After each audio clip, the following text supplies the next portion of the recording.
이제 애굽에서 나온 이스라엘 백성들, 가나안 땅을 향해서 가는 이스라엘 백성들이 결정해야 될 그 문제가 하나가 있습니다. 그것은 그 일반적으로 애굽에서 가나안 땅까지 가는 그 길을 선택을 할 것인가, 아니면 둘러갈 것인가라는 겁니다. 그냥 일반적으로 가는 그 길은 그냥 걸어서 가나안 땅까지 애굽에서 한 4일에서 5일 정도 걸리는 길입니다. 근데 그 길을 가려고 하면 우리가 TV에서 자주 우리가 듣는 가자지구, 팔레스타인 가자지구, 블레셋 땅을 거쳐가야 됩니다. 북동쪽으로 해서 바닷길로 이렇게 다 가는 길입니다. 그 길로만 가야 되는데, 근데 문제는 그 길로 가려고 하면 반드시 블레셋 지경을 통과를 해야 합니다. 근데 이 블레셋이라는 이 민족이 어떤 민족이냐면 호전적이고 싸움을 잘하고 그런 민족입니다. 그러니까 지금 이스라엘 백성들이 만약에 블레셋 지경으로 통과를 하려고 하면 이 블레셋 사람과 반드시 전쟁을 치러야 하는 상황이라는 겁니다. 그러면 이스라엘 백성들이 가나안 땅까지 가는 그 길에 가장 일반적이고 가까운 길은 블레셋 지경을 통과하는 길이고, 또 한 길은 둘러서 가는 길입니다. 둘러서 가는 길은 한 두 종류 정도가 더 있습니다. 하나님께서는 이 상황에서 이스라엘 백성들을 그냥 바로 통과할 수 있는 블레셋 길로 인도하시지 않으시고 멀리 둘러가는 그 길을 하나님께서 선택하셔서 그 길로 인도하십니다. 우리가 이 상황에서 좀 의문을 가질 수 있는 게 뭐냐면요, 지금 하나님께서 이스라엘 백성들을 인도하고 가시면서 하나님께서 모든 문제들을 다 해결해 주시기 때문에 블레셋 이 지경쯤이야 그냥 쭉 통과하고, 또 블레셋과 전쟁을 할 일이 있으면 하나님께서 그 전쟁을 하게 하셔가지고 통과하는 것, 이런 것이 우리가 믿음의 어떤 결단, 믿음의 어떤 이 땅의 삶을 살아가는 길, 이렇게 우리가 생각할 수 있습니다.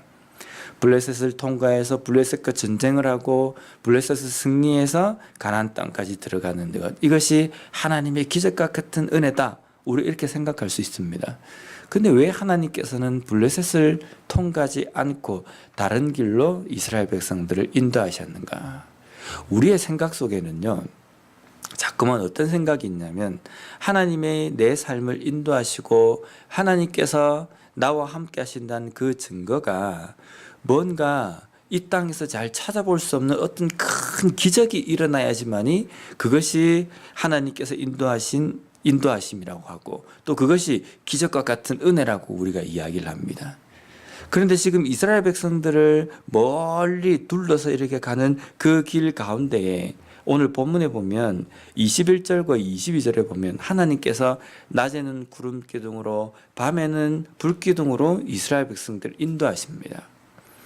그냥 아무 일 없는 편안한 길로 어쩌면 인도하시는 겁니다. 근데 그 길이, 그러한 길을 걸어간다 할지라도 이스라엘 백성들이 이 길을 걸어간다고 기적과 같은 하나님의 은혜와 함께하지 않는다라고 우리가 말할 수 없습니다. 일상적이고 아무 일 없는 그 길을 걸어가지만 이스라엘 백성들에겐 그 길이 기적과 같은 은혜와 함께하는 길이거든요. 왜냐하면 다른 사람들이 느끼지 못하는 구름 기둥과 불 기둥의 인도하심을 함께하는 그 시간들이기 때문입니다. 뭔가 내 삶 속에 큰 기적이 일어나야지만이 하나님의 은혜이고, 그냥 평상시처럼 아무 일 없는 그러한 시간들이라고 하면 이건 하나님의 기적과 같은 은혜가 아닌 것처럼 생각하는 우리의 사고방식, 우리의 생각들이 바뀌어져야 합니다. 우리에게 기적과 같은 은혜는 매 순간입니다. 우리에게 기적과 같은 은혜는 블레셋과 같은 그 민족과 싸워서 그 중심을 통과하는 것, 그것이 문제가 아니라 우리에게 기적과 같은 은혜는 하나님의 불 기둥과 구름 기둥 그 보호 아래 있는 것, 그것이 하나님의 기적과 같은 은혜를 경험하는 것이다 라는 겁니다. 오늘 우리의 삶에서도 또 우리 교회 가운데에도 우리가 기도하며 하나님의 그 은혜, 하나님의 그 기적과 같은 은혜를 우리가 기다립니다라고 기도할 때에 뭔가 이 땅에서 일어나지 않을 것 같은 그 놀라운 일이 일어나는 것을 기대하는 것이 아니라 우리 교회가 또 우리 가정과 우리 개인의 삶이 하나님의 인도하심 아래에 순종하며 걸어갈 수 있는 그러한 기적과 같은 은혜를 경험하는 우리가 되기를 원합니다라고 기도하는 이 아침이 되었으면 좋겠습니다. 기도하겠습니다.